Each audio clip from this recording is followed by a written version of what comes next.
মাত্র ১ পিস চিকেনের টুকরা দিয়ে আমি এতগুলো চিকেন পপকর্ন বাসাতেই বানিয়ে ফেললাম রেস্টুরেন্ট স্টাইলে। এটা খেতে এত মজা হয়। তো এটা বানানোর জন্য ১ম এ আমি ১ পিস চিকেনের টুকরা নিয়ে সেটাকে আমি ছোট, ছোট টুকরা করে নিয়েছি। তারপরে পরিমাণ মতো লবণ, তারপরে ১ চা চামচের ৩ ভাগের ১ ভাগ আদা রসুন বাটা, ধনে গুঁড়া, জিরে গুঁড়া, ১ চামচ ঝালের গুঁড়া, তারপরে হাফ চামচের থেকেও কম গোলমরিচের গুঁড়া, হাফ চামচের থেকেও কম আমি হচ্ছে দিয়েছি সয়া সস, টমেটো সস, তারপরে হচ্ছে একটু লেবুর রস দিয়ে ভালো করে মাখিয়ে এটাকে ২০ মিনিটের জন্য রেস্টে রেখে দিব। তো এটা রেস্ট হতে হতে আমি এখন যে কোট করার জন্য যেগুলো লাগবে সেগুলো রেডি করে নিচ্ছি।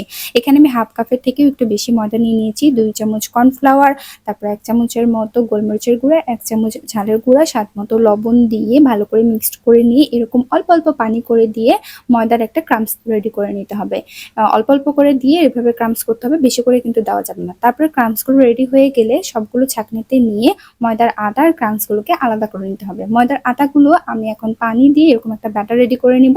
এখন আমার সব উপকরণ রেডি, ব্যাটারও রেডি, ক্রাম্বসও রেডি। ততক্ষণে আমার চিকেনটাও কিন্তু ম্যারিনেট হয়ে গেছে, মানে ২০ মিনিটের মতো হয়ে গেছে। এখন চিকেনের পিসগুলো ব্যাটারে ডুবিয়ে এভাবে ক্রাম্বস দিয়ে কোট করে নিতে হবে।